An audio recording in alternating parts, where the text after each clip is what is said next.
For this position Right. today, we are doing third base, and I'll start with the same place that we started last one. Let's start with best value right off the top. Who do you have? This one for me, I think is pretty easy. Looking at all the ADPs, I think it's Noelvi Marte. He's currently going at pick 160, 162. I have him for, according to NFBC, and that is just way too slow. So way too low. Sorry, I was thinking about him. He came into last year. If we back up a year when he's still like prospect status, he was viewed as a top 15, 20 prospect. He was very highly regarded. And then he came into last year and he had put on a ton of weight. And people were like, oh my gosh, he's going to be so slow. Like, there's no way he's going to be able to run anymore. And he already had some questions about his power.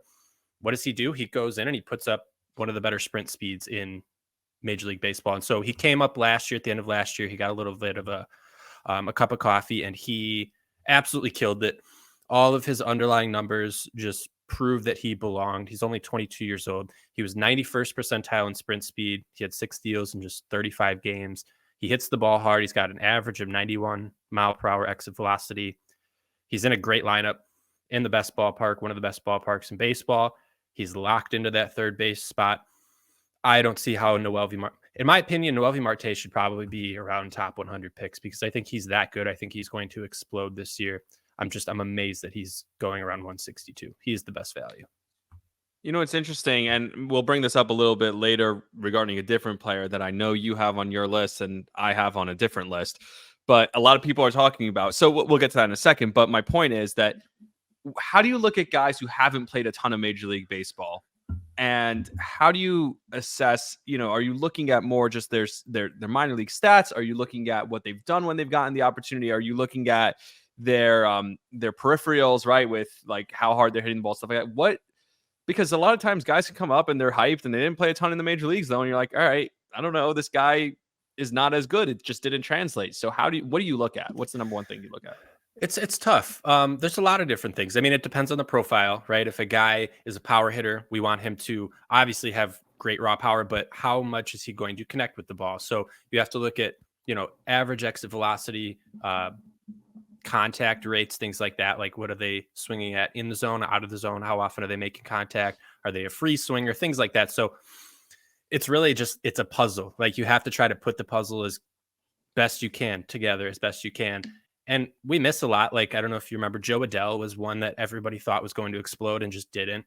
Yep. But then on the flip side, the reason why I'm willing to often take these risks a little bit more, and Noelvi doesn't really feel like a risk because he proved it last year that he kind of does belong. But you also see guys like Tim Anderson who have played and just look consistent. And then 1 year it's just gone. They fall off. Yep. And so, yes, you can say like, okay, these guys are proven and, they've been doing it for 2, 3, 4 years, whatever, but it still doesn't take much. I mean, these are the best of the best baseball players. So if one little thing slips, you're a totally different player and you're not worth the value. So that is why I'm typically comfortable taking risks on some of these guys because their underlying numbers show that they belong. And it's really sometimes not any more risky than taking a guy that you think is consistent because consistency is, I think it's a mirage sometimes, right? Or the idea of safety. Yeah, I think we talked about that in the first episode with starting pitchers in particular. Like, oh, there's no such thing as safety when it comes to starting pitchers.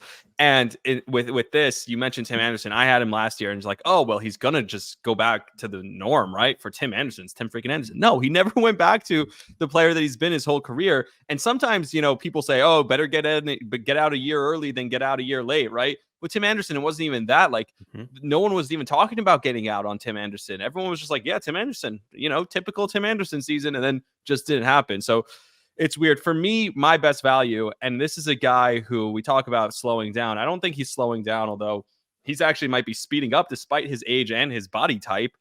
And it's a weird pick, but Jose Ramirez. I think he's the best value. I think if you get him in the back half of a first round, right? The back half of a first round, maybe even the last 3 picks of a first round. He could bat 300 and have 30 homers and 30 stolen bases.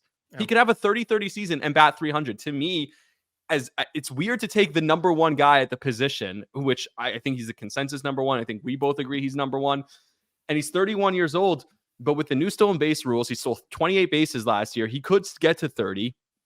This is a guy who could get to 300. Like, I think he's one of the best hitters, and he's such an underrated guy in baseball. You cannot possibly rank him high enough. And of course, you're talking about the Acuñas at the top and Bobby Witt and some of those guys that we talked about in the last couple of episodes. But right after those guys is Jose Ramirez, and he's every bit as valuable as those other guys, in my opinion. Yeah, 100%. I mean, and it's the reason why he's pushed back is because he's not one of the flashy names, right? He's not Exactly. Acuña, he's not Tatis, but he is he is quote unquote consistent, right? We just said there's no such thing, but he has done it year in, year out. He doesn't play on the best team, so he doesn't get the LA Dodger tax or the Yankees, Exactly. things like that. But he does it, and he power, speed, average. He kind of does like, it who all. would you rather have over the last 10 years, like him or Aaron Judge? You know what I mean? Who's a bigger name, right. flashier name. It's not close, right? Or him, or even Freddie Freeman, who's might be right there, but the numbers suggest that you'd still take a guy like Jose Ramirez. Especially at a position, because third base oftentimes, especially over the last 10 years, has been very hard to fill. Like it falls off very quickly. So yeah, I mean, at a tough position, and a position that doesn't usually bring speed either. Like and that's what steals. Yeah.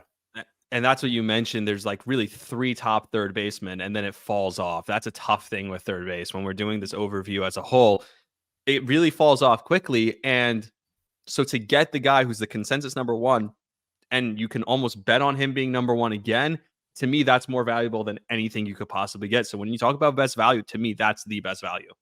Yeah.